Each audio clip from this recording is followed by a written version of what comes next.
welcome to Bears Banter. My name is Bernard Muhammad. Tonight on the broadcast, we have Keith Flournoy, Jay Beasley, and Guy Moore. All right. Hey, how y'all doing tonight? Good. Good. Okay. Hey, we'd like to thank everybody who's watching us tonight on Facebook and YouTube. And also, as we wrap up some of the games, as we get ready for the night game, Plank, what game stood out to you today that you watched? My favorite game of the day was the Washington Commanders, who beat us last week, and everybody made it like we were the whipping boys of the league. And somehow they ended up doing the same thing to Green Bay, and they made Aaron Rodgers look much worse. So as bad as everybody's talking about how the Bears are, it's interesting to see the world beaters and former MVPs and all these other media favorites end up getting they butt shellacked the same way. So I took a lot of pride. Hey, what about you, Jay? What game stood out to you today? It was a couple. Tampa Bay getting beat by Carolina. I didn't see that coming. And the Washington Commanders. But you know what? The Washington Commanders are a better team with Tyler Heinicke. What's his name? Tyler Heinicke at quarterback. They actually put points on the board. So those were the two games that stood out for me. That one, and I actually got another one because today was just full of what we want to call, or the media would call, upsets. Seattle blowing the doors off the Chargers. Yeah, that's my game. Yeah. That's your game, Guy? Yeah, man. Gino looked like he in the Hall of Fame, man. I mean, he making it look, but see, that's what happens. A lot of times you get people fanboying over certain things, talking about this, that, and the third. And we were talking about the Bears, how the Bears are the whipping boy. They suck. They do this, they do that. But it's a whole lot of real bad teams. But while there's a lot of bad teams, you got a team like Seattle, man. I bet you Russell Wilson at the crib right now talking to Sierra's like, baby, why we moving? Man, I wish I was still there. I wish I was still there. Right. Mm-hmm. Hey, Right. imagine if Plank had said this offline. I mean, what would we be if we had made that trade for all those picks for Russell Wilson? Because if I remember correct in the story, that not Ryan Pohl, the other Ryan Pace actually ran into them, whoever it was for the Seattle, in a store. I think he ran into them in the store and floated the idea of the Russell Wilson trade. And that's when we started hearing the rumors of the Russell Wilson trade. I'm personally happy. I mean, even though I was talking about Russell Wilson, right, 2 seasons ago, that I thought it may be all right. And Jay pointed out, I believe Jay said, either Jay or Plank, he's 34, 35 years old, something like that, one of y'all said. And they're looking to me like, hey, man, we got fleece. But you know what I say? You know, you ain't gonna never, from Color Purple, it won't never go right for you till you do right by me. Y'all fleeced us on the J Color deal, so you was overdue for it. Yeah. You was gonna do right by me, Broncos. But you know what though? But see, you know what? We would have had to give up too much. And had we got Russell Wilson, I'm sorry, would be dead right now. He would be dead. He'd have no offensive line. It'd be me and like 3 dudes from 63rd and Halsted. And to me, I've never been a Russell Wilson fan. I mean, granted, he's a decent player. I've never been, because I felt like, he was one of those quarterbacks that rode the coattails of a great defense and a great running game. And although, he never really had like no top flight receivers, he had Tyler Lockett and a couple of other guys, but I was never I've never been a big Russell Wilson fan. So even when they was talking about the trade, I was still like, you're going to pay a guy all this money and trade away a boatload of draft picks at 34 years old. At 34 years old, it didn't make sense to me. So we seeing right now that I'm glad we didn't make the trade. Yeah, we beat the Pittsburgh Steelers. Yeah, you know what? And, and I don't know this for a fact, but I kind of heard these rumors that for a while that his teammates of Russell Wilson don't seem to care for him much. I want to say, go back to, I'm trying to think of what player it was who first started talking about it. He got, I want to say it was Percy Harvey, but it might have been somebody else. It was Percy Harvey. Okay, I think they got into a tussle or something in the locker room. and then it was somebody else, and then it started seeming like some of the players as they left the team, it seemed like they really didn't care for Russell. Now your teammates don't have to like you, as you know, but they gotta like you on the field. Right. They don't have to like you outside the locker room, but they gotta like you on the field. Right. Hey, that kind of reminds me of that movie. Y'all saw that movie Draft Day when the Cleveland Browns asked the quarterback, like, did your teammates come to your birthday party? That's what it reminded me of. Right. But this is a world of opulence, man. I think what happens is who's got the best looking car, best looking crib, best looking woman is the guy. Russell Wilson got Sierra. He got the money. He's a quarterback. And not to his fault, the fanboy announcers, when they talk about Seattle, it was always Russell Wilson, Russell Wilson, Russell Wilson.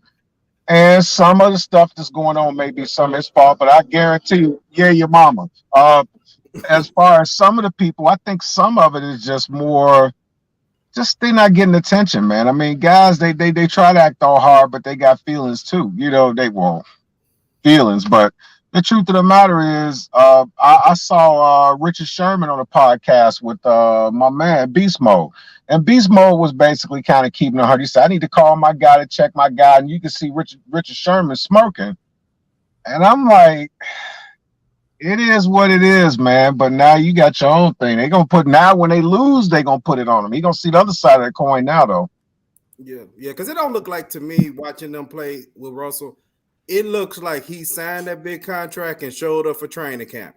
That's what it looked like. He doesn't, for a quarterback of his stature, one of the things they known for normally is the work they put in with the guys in the offseason. It looked like to me, they doesn't look like they don't not even on the same page. And it does definitely look like it's some arm issues. I know he had some kind of little cleanup recently. But I want to say Cam had the same surgery, and Cam from that point on was skirting the ball on the ground constantly. And you have to be to me, Denver might have got the short end of the stick of this because I know he came off the thumb injury last year. So that was the excuse last year with the thumb injury. But let's move over to the Chargers game. What was you saying about the Chargers game, Jay? They not good. They terrible. They signed they traded for Khalil Mack, and they was talking about Khalil Mack and Bosa. They finna be these world beaters. They look bad because Geno put it on them. He put it on them, and it's just a thing where I think this year is just a lot of parity. It's like I said on the last broadcast, I think it's 4 good teams in the NFL, and I believe 3 of them in the AFC. So it's almost like if the AFC can play the AFC in the Super Bowl, that would be the only way we'll get a good game. Because the NFC is bad. Okay. Hey, let me ask you this question. What did the 49ers do today? Got the doors blued off. Who did they just pick up as a stud? Blued off. Who did they just pick up? Blued off. McCaffrey. They picked up, and it didn't matter. You are absolutely right. Parity is the key because it's a lot of teams that suck, and only a couple of them are pretty good. And you thought a whole lot of people, oh, yeah, the 49ers, they about to do this. I bet you they up in the locker room looking right now like, man. So there is a lot of parity. And I can't recall how many draft picks they gave up, but they gave up a boatload of draft picks. Granted, San Francisco had a lot of draft picks, but they gave up a boatload of draft picks to Sam McCaffrey. And I'm not saying that it ain't going to work out, but even look at that division, the NFC West. You got the Rams, who on a Super Bowl hangover. You got the 49ers that was in the NFC Championship last year. You got Seattle, which looking like the best team in that division. And you got the small man over in Arizona. So it's the NFC sucks, period. Yeah, Jay, you mentioned the Rams, and I posted this on Facebook the other day that the Rams offensively are not much better than the Bears. The Rams have only scored, if I remember correctly, one of y'all correct me if y'all remember, the Rams have only scored 11 points more than the Chicago Bears, and they only have 97 more total yards than the Chicago Bears. Hey, let me mute my mic for a minute, and y'all keep talking. I got to take care of the dog for a second. Yeah, the thing about the NFC West, like I say, you got the Rams, and then you have the little man in Arizona, the Cardinals, which they're not too much better. I mean, they won the other night, but I mean, granted, they ain't much better than anybody else in that division. Right. So it's really, the NFC is really up for grabs. And if you look at the NFC, I want to say the South, which has New Orleans and Tampa Bay and Carolina and Atlanta. Everybody in that division, if anybody is 500, right? They might be below because Tampa Bay is 3 and 4 right now. Yeah. So the NFC is wide open, and the sad thing about that is you got the Giants. You got the Giants at 6-1. 4-1, yeah. Eagles undefeated. You got the Vikings. I think the Vikings are 5-1. Who I'm still not convinced they good. And then you got the Cowboys. But the Eagles. And then, of course, the Eagles on top. So I'm not even going to put them in the mix. They, like I said, outside of the Eagles, the Chiefs, and the Bills, everybody else is just mediocre. And that's it's good and bad, though. Go ahead, Pike. I'm sorry. I'll argue a different way on that. Okay, we talked about the NFC is garbage. I agree with you. But what I'm seeing in the NFL is there's a lot of parity, and part of that also has something to do with Father Time is still undefeated. Yes, Tom it is. Brady, yes, it is. Russell Aaron Rodgers. Aaron Rodgers. Matty Ice Ryan. All of these quarterbacks that are able to age out because the rules have changed quite a bit to the not being able to have to take hits and all of that kind of stuff. You're still seeing some other playing capabilities are diminishing for whatever reason. Now, Tom Brady, we don't bet against Tom Brady. He kind of like Rudo. But if you really start looking at it, Father Time is undefeated. And there are much more reasons that all of these teams are going back to the center. 3 and 4 might end up being one of the best teams. The Super Bowl champ for this year might be a 3 and 4 team right now. You're right about that. That is true. Yeah. Hey, Bernard. Yes. What's your dog's 40 time, man? He could probably get a job in the league right now. Because I'm telling you, you know what? But the interesting thing is, I'm not going to take anything away from Tom Brady. Tom Brady's the GOAT. Let's give it to you. But what you say, playing Father Time's undefeated. We're talking about a 48-year-old quarterback, because like the other day, I was like, man, they got a 56-year-old quarterback out. Not this player, but Tom Brady is 40-plus years old. I don't care what you say. You could you could just be plant-based. You could be completely clean. Everybody's saying, the reason why Tom Brady's doing this because of his wife. It was like, there may be a small portion of, but the biggest portion of, how about he's 40-something years old? When was the last time you saw a 40-year-old quarterback? And now he doesn't have all the pieces around him. Tom Brady just looks like a normal quarterback. It's not that he's doing bad. Guys not catching balls. They look terrible. It just looked like now it's like they used to be formidable, where you look at them like, man, these dudes about to come back and beat the brakes off somebody. Now it's like, I don't think they got it no more, but welcome to the NFL. Yeah, welcome to our world. I'm a big Tom A couple Brady people fan. Started complaining about Russell Wilson for the same reason. His wife is doing something. Right. Then did everybody start worrying about who your wife is? Your wife, your kids, your mother-in-law, your best girlfriend. All of that stuff has nothing to do with what's going on in the field. Right. So, as much as I like these guys or whatever, we got to quit looking for ready-made excuses for why they not doing it well. The other thing that I'm looking at, I'm a Chicago Bears fan. We know that tried and true. We're in a lot better situation than a lot of people might give us credit. Yes. Absolutely. Absolutely. A good year or whatever. One question for you, Bernard. Would you trade Tom Brady, Russell Wilson, or Matt Ryan for Justin Fields right now? I would. Ding, ding, ding. You know what? I'm a big Tom Brady fan, and when the season started, I had said I thought this was going to be Tom Brady's a bad year. You remember You I sure said did. right away. You sure did. I said not only because of the thing with the family, it doesn't. Time may catch up with him, and also it just looked like it's a distracted year. That off-season stuff mattered with guys like him, right? And he missed all that. Then now they giving him a day off a week. Then he going to Robert Kraft's wedding and all that. But to Plank's point, look, I love some of my old veterans, but you do have to know when to move on from them. And I'm not really saying Tom Brady at this point, but in veterans period, man, we sometimes as fans, we love the guys that we love, right? We do. Mm-hmm. I mean, I hate it when they had to move away from Walter Payton, right? But you know what? I forget the guy who replaced him. He did. Neil Anderson. Neil Anderson did pretty good. I mean, we got speed back into the backfield. Payton was on his last leg the year or two before that. And so a lot of times as fans, sometimes we be so loyal. Look at Pittsburgh. Pittsburgh is a perfect example of allowing a veteran quarterback or veteran player. He's been through for me like the last 3 years. He's just been back there, just kind of like. And now they're in a situation where I think tonight. Let's get to tonight's game. Is Pittsburgh Steelers against who they playing? The Dolphins. The Dolphins. Who y'all have in that game before we get to the Bears game? Dolphins. Is Tua playing? I'm gonna go for the Steelers. Yeah, he's playing. This is his first game back today.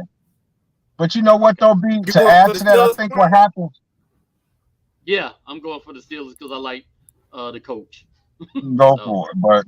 But you know what, though? Hey, Bernard, what I was going to say is I think a lot of people don't get it. I'm in my 50s, man. I can tell you something right now. A lot of people, there's two things. What can you give a guy that has everything? Tom Brady's back. It ain't for the money. It's because, one, he's done this for so long, he just ain't ready to go. But you got to understand, it's never a gradual change in your game when you atrophy. It's like you're on one day, on Monday. You sit down Tuesday, then Wednesday, you throw a football. It's like, oh, man, yeah, my arm's sore. But now you realize you done lost some miles on your throwing a football. Stuff don't feel right. It just happens. And I think now is, as far as like you were saying too, as far as his marriage is concerned, I really think it's just one day he just woke up and just realized that just certain throws he can make. He can still make the throws, but there ain't much zip on him. He's not as fast as he was. And also the guys around him ain't the same. I think Gronk is more important than people know. Because without Gronk, they're horrible. With him, they would probably be just fair. Okay. Well, my thing is, a guy like Brady, it's a me, and I'm not in his shoes. And he got all the money in the world, married to a beautiful woman, and all that good stuff. But it's like, okay, you already got a $300 million. I think it's $300 million contract to be a broadcaster. Dude, come on, man. Come on, man. You can't do it. Come on. Somebody got to knock him out. Come on, you can't play forever, man. Yeah, it's I hate to name this, but this example that most of us will remember. It's the Muhammad Ali syndrome. Yep. It is. Yeah. Where a guy wants to retire, he know he kind of lost the step, but I'm gonna do it one more time, right? Then the one more time become one more time until you look bad.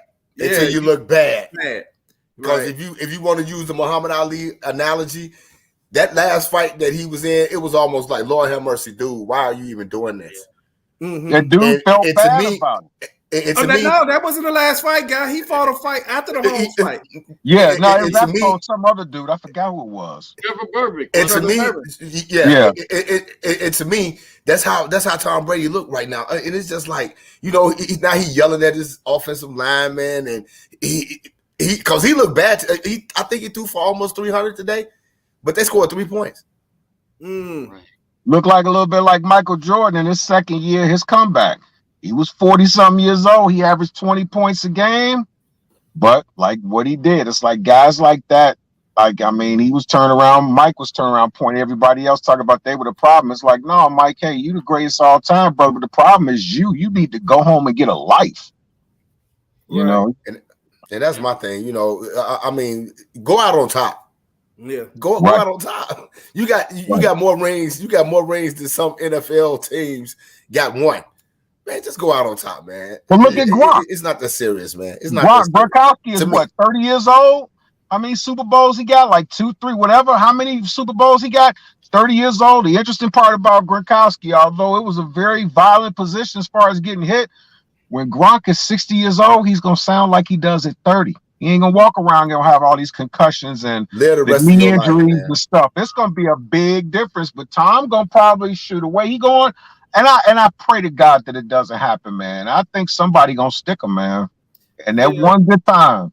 So we did talk about, I know we're a little late because we kind of like on a Sunday, so we don't have to pick our game of the week, but it's time for 2 for 2. Oh, 2 for 2. 2 for 2. Hey, who's your top 2, bottom 2? My top 2 already played now. Well, my top 2 still, and I think they're on the bye this week. If I'm almost sure they're on the bye, the Bills and the Chiefs. Those are my top 2. They're gonna stay my top 2 until somebody knock them off. And what they did against they did against San Francisco today, a great defense.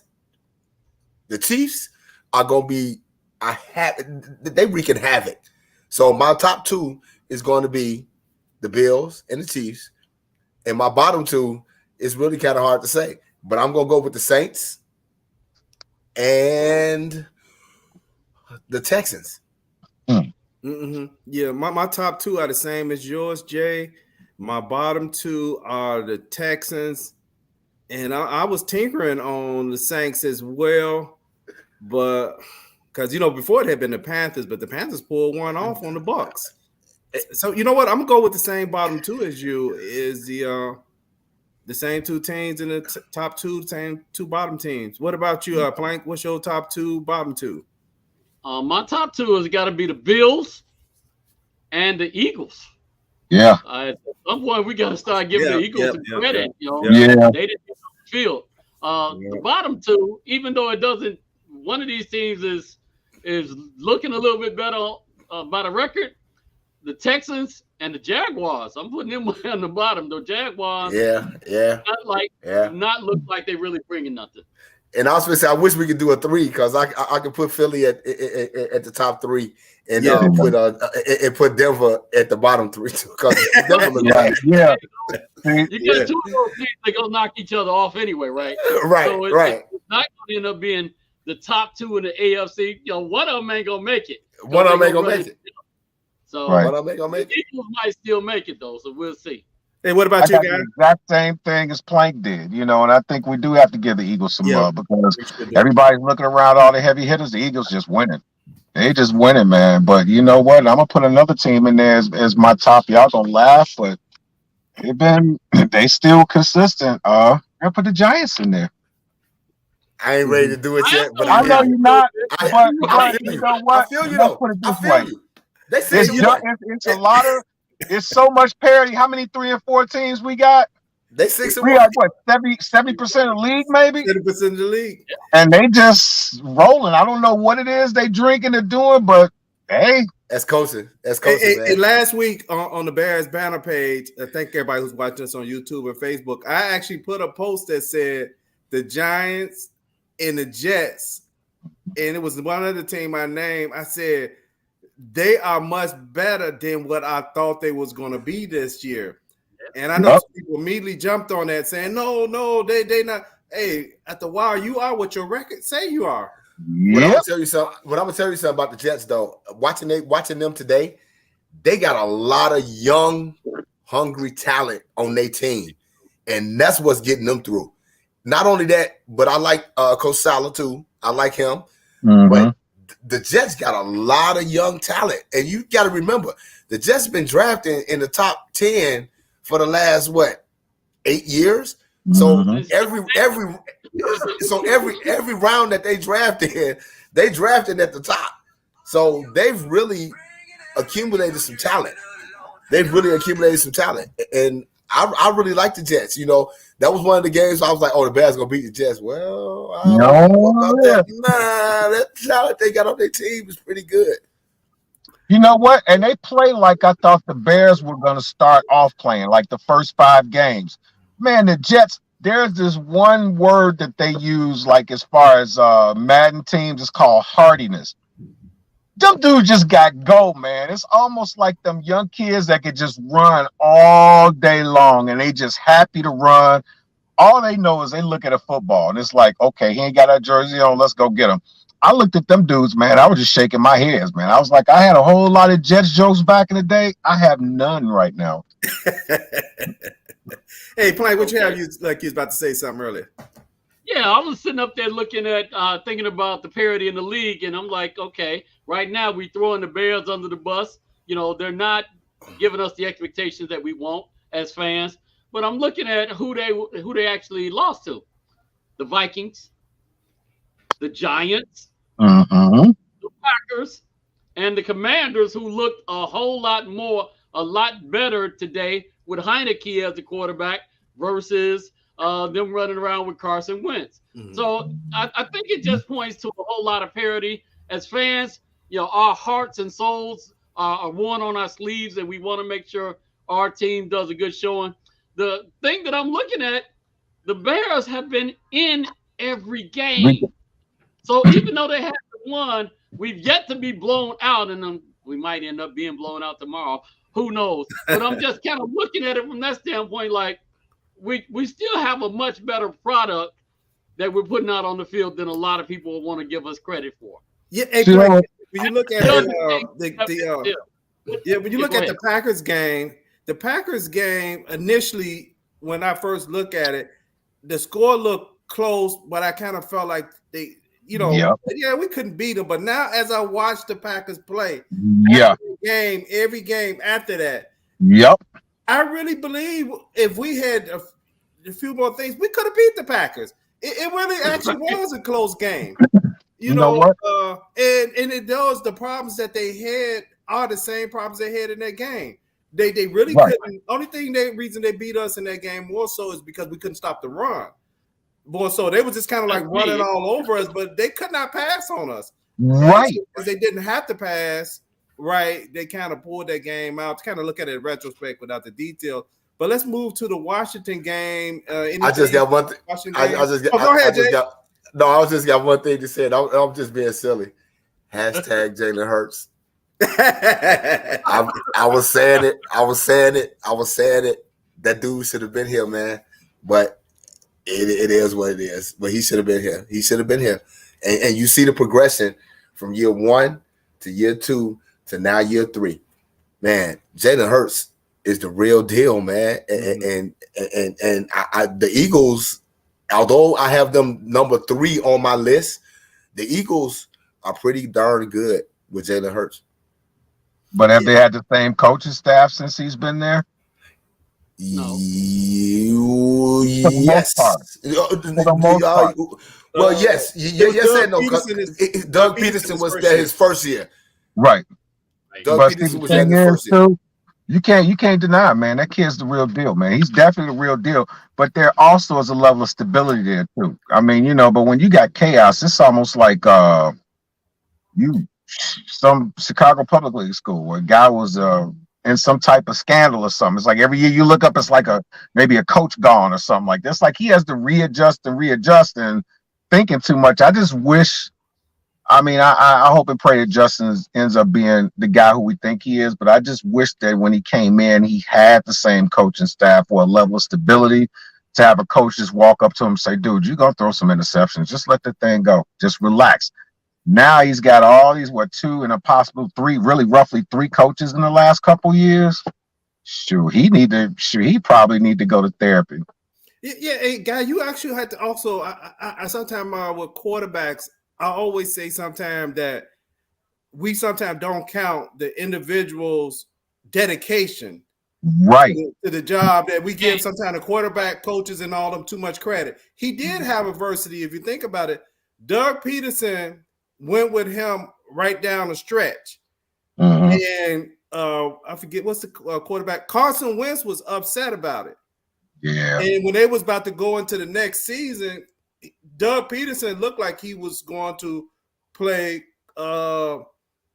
play Jalen Hurts, which I believe that brought on his firing because the team wanted to say, we're going to go with Carson Wentz because we put all this time and money, and they fired Doug Peterson, and then Carson Wentz said, I want out of here.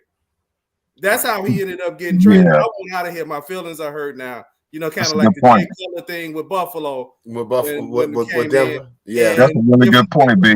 So he had to deal with the fact that he's now kind of the starting quarterback in a controversial move where the fans are like, hey, you know, some of them didn't like them, some of them liked the move, some of them didn't.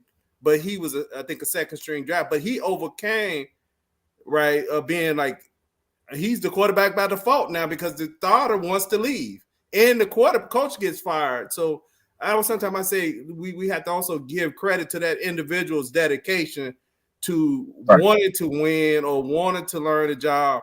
And sometimes the failures of guys are because they don't put in the time. Sometimes they can have all the best coaching in the world. Like sometimes people are like, oh man, it's all the coaching. No, sometimes them guys, Geno's is perfect. Geno built for it. You know, he whatever happened, Geno hit the little thing, got his jaw broke. Teammates didn't like him or whatever was going on. Right. Now he's probably more mature about it. Hell, Geno looked like he's the second best quarterback in the league behind Jalen Hurts this year. But I just want to piggyback off of what you were saying, hard work and dedication. I was listening to a podcast yesterday. I can't remember whose it was, but I was listening to a podcast on Sirius XM, and they were talking about Jalen Hurts, how his work ethic and his dedication. He the first one in and the first one out, and you know all these things. And they was trying to compare him to Justin Fields, and they were saying Justin Fields is in his second year. Will next year be the leap? I can't remember whose podcast I was listening to, but it was one of those things where they was talking about how Jalen Hurts just continued from the time he got drafted to just work so hard and just be, you know, be in the gym, so to speak, be in the gym, be on the field, and just do everything he can to make himself better. And as you can see right now, it's showing. And not only that, you know, Philly has always had one of the greatest offensive lines. You know, they went out and they signed A.J. Brown. They drafted Devontae Smith. They got weapons. They got Goddard. So, you know, now he's in a position to be able to be that quarterback that can propel his team to the top. And as of right now, that game against Dallas last week, I was like, okay, this really going to be their test. You know, Dallas defense, which that's a whole nother story. We'll get to that next week. Oh my God, I'm so scared.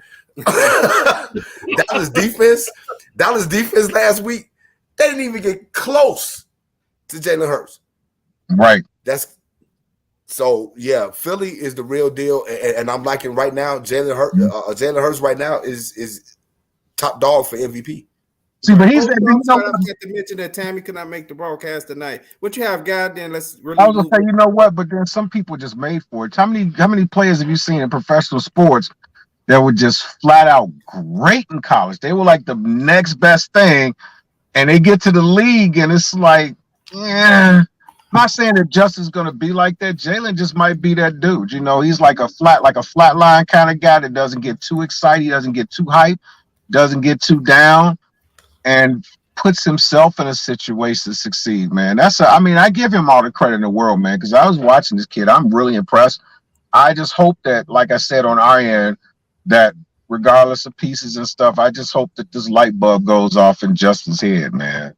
Because if not, then gotta think about Jay Cutler here. Hey, so we're talking about the Bears. The Bears lost last week, so we had like a mini bye. We lost to the Washington Commanders, and a lot of the talk this week has been a reference to that game about was that a bad throw to the tight end? I think his name was Ryan. What was his name? Ryan Griffin.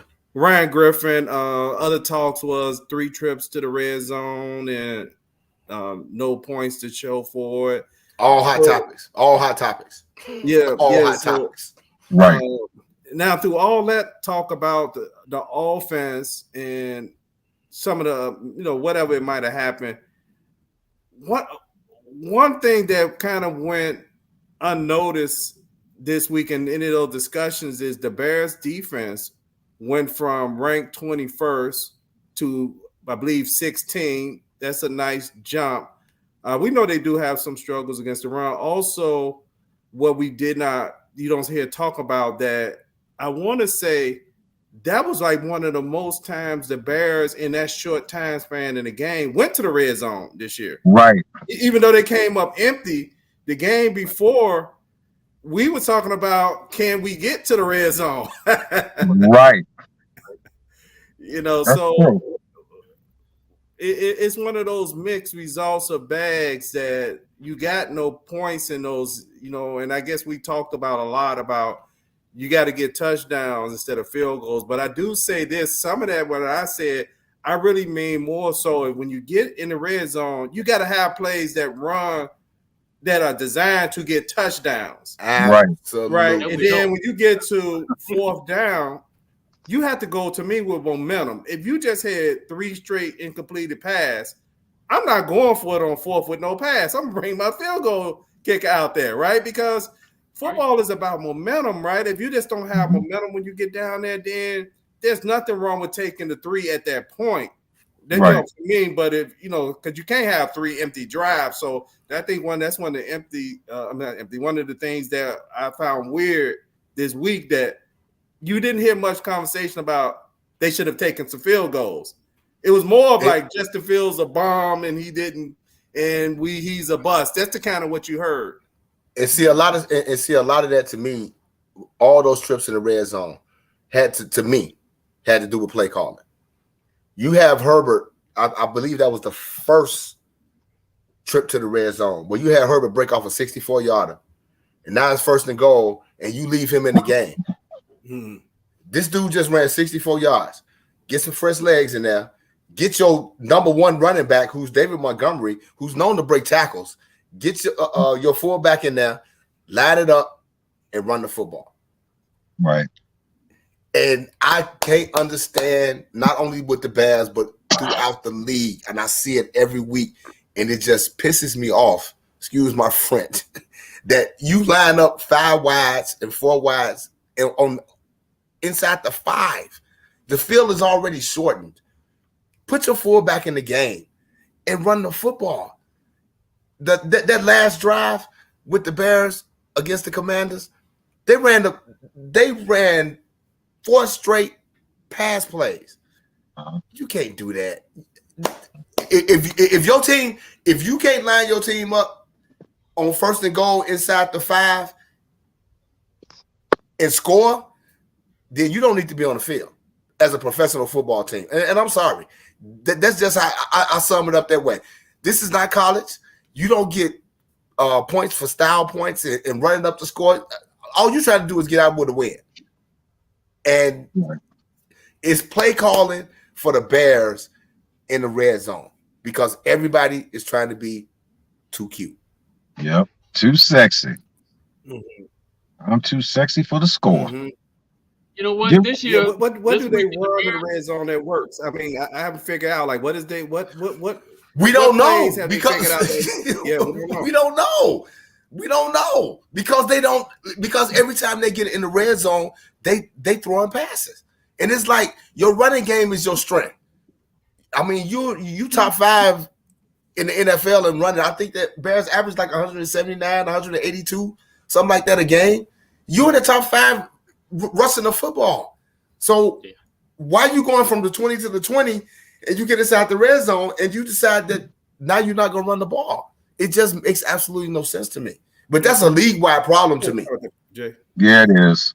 That's a league-wide problem to me. I think one of the things that we're going to see a little bit different, at least this week, if not going forward, we've actually finally made a change with the offensive line. So Yay! Center, with Schofield playing guard, and Tevin Jenkins going to remain at his position all game. So now I think what we've got is the best 5 that we've got on the squad. So if nothing else, we can try to establish some kind of identity in the red zone. Mustafa is having a seat. He hustled. He's a gritty player. We like all of that, but he's not as talented as some of the other guys on the field. So we want to definitely make sure we can replace him. So I'm hoping that's going to lead us to more of an identity as far as what we bring to bear, especially in the red zone. Put our head down, put that blasting game in as a fullback, and see whether or not we can give it to Monty and see if we have better results from there. That's what I'm expecting to see at least tomorrow. And I know that Bill, Patriots coach is going to bring some different looks from us. But, by the time you get your best five against their best five short in, it's just a game of who's the toughest guy. Yeah, see, but that's your fault, Bernard. As far as the Bears' strength is their running game, I agree with Jay on that. And when you're in the red zone, to me, you go to what your strength is, not only with the running backs, but Justin Field is, now that he's looks in the last 3 games, more decisive about when he's going to run. It's time to just not just roll them out in the red zone. How about some naked boots?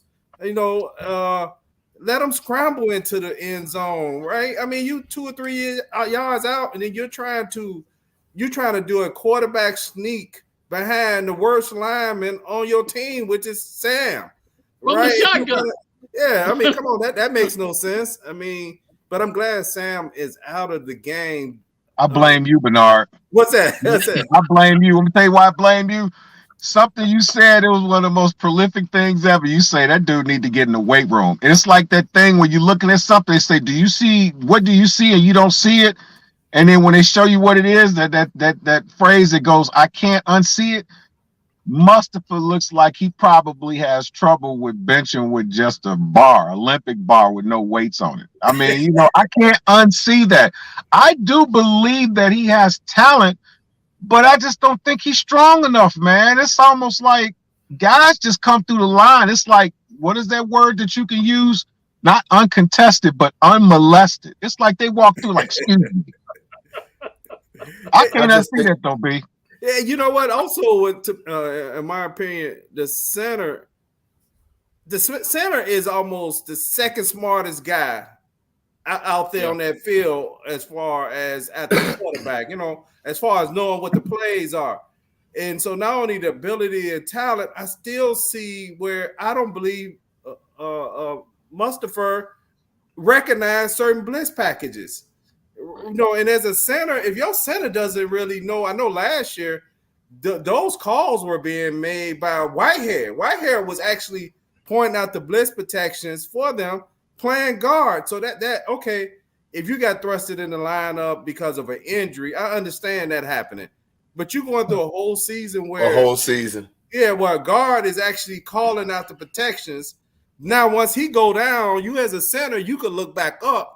Right now, if there's some other adjustment, so now it's kind of like you got a young quarterback that's learning, and he doesn't recognize all the blitz packages, and you got a center who not only can't block, he don't even know who to tell them to block. So I'm just so happy, not that I think Lucas Patroits is any better. I was just getting ready to point that out. You can't trust the dude with 2 first names. You can't trust the dude with 2 first names. Bernard, I was just getting ready to point that out. I'm like, okay, Mustafa got benched, but we already see Lucas Patrick or Patrick Lucas or whatever his name is. He can't block. Tomato. So now you have him pointing out your protections. And as far as I'm concerned, I looked at him as a guard over the past 6 weeks, and he doesn't have a clue. He does not. I don't know. I don't know how this is gonna turn out. I really don't. They best right now is Borum, and that ain't saying a lot. But they need to run behind Jenkins because he's the only person that's blocking on this entire offensive line. Man, he's murdering. He's the only person. The right side of the offensive line is their strength right now. And he murdering people, but he can't do it by himself. I don't know what they're gonna do, but. Lucas going to center, it scares me. It really does. Well, the only thing there is we actually hired him to play center. So I'm going to hope that translates to him being more effective at that position than what he's shown us at guard. At guard, he is garbage. Mm-hmm. So I couldn't tell the difference between him and Mustafa, and having them side by side. It makes it even look worse. It makes it look worse. Wait, what do you end up saying, Jay? Katie bar the door. Katie by the door. We were Katie looking at by the that. door. Ain't got no damn dough. Ain't got no damn dough. Hey, if you're But watching you this know, on somebody, YouTube, please hit the subscribe button. If you're watching this on YouTube, we at 597 subscribers on YouTube. We need 3 more people to hit the subscribe button to get to 600. What you have, Guy? no, I'll just tell them to hit the subscribe button. Okay. But Hey, some- you know, the Bears issued out their injury report just, I believe it was Friday. Interesting wow. thing, the Bears had absolutely no players. Nobody listed on Mustafa is always injured though. Just put him on there. You talking about naked bootleg? Just let him run naked, man. It's like, but it still will work because they wouldn't even like, oh. So hey, what do we need to do to win this game against the Patriots? I mean, the Patriots, I believe they're going back. Are they going back to who's the starting quarterback in this game? Are they going back to? I believe they're going back to. I believe they're going back to Mac Jones, and I think that's a win for us. Only because he coming off of a high ankle sprain. You know, a high ankle sprain is a severe injury. He's coming off a high ankle sprain, and he hasn't played in a couple of weeks. So I think that's in our favor. Is it? Nah, maybe not. But I would prefer to see Mac Jones than to see what's his name, Bailey Zappi, because he been lighting it up the last couple of weeks. He got a 300-yard game that he had. The Patriots been putting some points on the board. So I mean, if Mac Jones starting, I think that's a plus for us. So we'll see what happens. But this game is not as scary to me as next week's game. But the Bears could actually be in this game if they play mistake-free football. It's got to be mistake-free, and we got to have some chunk plays. Okay. Well, you know what? I continue to be amazed at this whole high ankle frame because we keep hearing that, and it makes it sound like it mollifies. It makes it look like it's something that's not as bad as it is. A high ankle sprain is akin to a broken leg. They might as well just go ahead and call it that. High ankle sprain is not something that's going to heal, especially in the middle of the season. Right. So I don't know why, the NFL tries to they're the only league that comes out with that pronunciation or that diagnosis. A high ankle sprain is a lot worse than it sounds like. So I'm hoping that's going to work in our favor tomorrow. Yeah. You know what? That's like I believe it's is it ACL sprain? Oh, that's just like that. That's really a broken. If I remember my study right, that's actually really a broken a chip in the bone or something like that. But it's more severe than people think, just because the person is still able to walk around. Kind of like the injury that Jay Cutler had in that championship game against Green Bay. That's really is a serious injury, even though the person still may be walking around, not even limping. It's very painful. I guess it's just like turf toe, right? I mean, it sounds like nothing, dude. right? I heard turf toe. I've had it, and I'm gonna tell you. Imagine this is your toe. This is your toe. This is your finger. Imagine if you make a move and this toe does this. It's not supposed to move that way. It hits that socket. Every time you move your foot, it's this excruciating pain. You can't plant on it. If you move suddenly, I mean, I look at some of these injuries, and I know we sit up and crack jokes and stuff, but none of us ever really make fun of people with injuries because people don't really understand the injuries. First of all, you're playing in the highest level of football. You're playing against some guys that's 200-300 pounds. You're playing against guys who are getting paid to do a job. So a high ankle sprain, just tape it up. Oh, he taped it up. He's going to be okay. No, he's not. I'm telling you, it's like a high ankle sprain. Let's put it this way. He might as well be a two-step quarterback, because if he's running, all he needs to do is have somebody fall on him, not even turn his ankle, just a dude fall on his ankle. He is done, man. It's really tough with football, man. It's very tough. And like, you would rather have a break than a sprain because you know it's going to heal properly. But with a sprain, hey, what's up back there? But if you got a sprain, that's something that you're gonna probably, unless you can kind of sit off of it for like not like weeks, but months, you're gonna be bothered with it forever. Okay. Hey, let's look at the records, and then we're gonna get to who you have in this game. Jay 4-2, Guy 3-3, Quick 3-3, I'm 3-3, Tammy 3-3, Mo 3-3, Christian 3-3, Plank 2-4, and I want to say the Patriots are what 3-3. I believe they're 3-3. Yeah. Okay, and the I Bears believe they're are 3-3. 2-4. 2-4. So, what do it take for the Bears to win this game? And then we'll move to the prediction. I think the Bears have to rely on their strength, which is the running game. Take advantage of that. They will probably see a lot of bizarre packages from Bill Belichick trying to confuse Justin Fields. You should expect that, and we just have to be proactive in seeing that. Also, take advantage of you have a quarterback. And you're gonna have to blitz. Don't be arrogant about it, because we know our guys can't get there, so they need help. Right. So just go ahead, blitz. You would love to have four guys rushing, and you can get there with 4, but we know we can't get there with 4. So test his ankle sprain and see if you can force some turnovers, because you got 2 guys back there, actually 3, who are playing pretty good, solid football behind. Really actually 4. The 2 safeties are playing good. Kyler Gordon is starting to play good. And what's the other guy's name that I can't think his name right now? The corner. Corner? Yeah. Kendall Gilder. Vilder is playing well, in my opinion. So get some pressure in there and see if you can force some interceptions. And I think that's a key to a victory, trying to get some turnovers. What's your keys to victory, Plank? I think we need to run the ball first and foremost. That's where the New England Patriots are weakest. Strangely enough, I think the major key to victory is that we need Getsy to at least get a draw in his matchup with Belichick.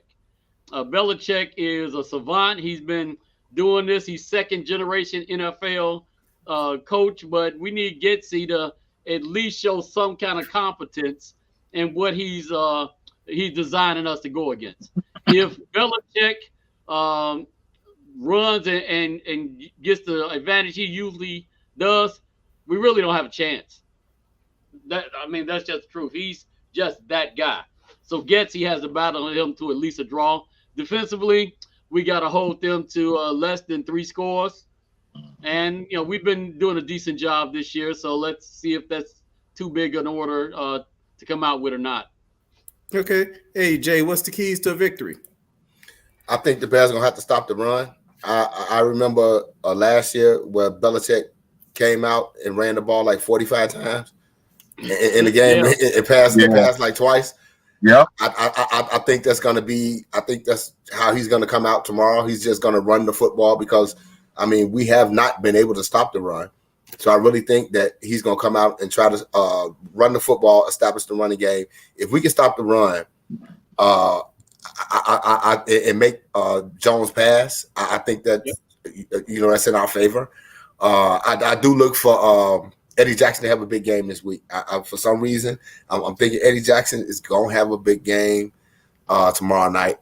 And offensively, to go along with Plank, Getsy has to outsmart Belichick, because what Belichick is going to do is take away the run and make Justin Fields pass.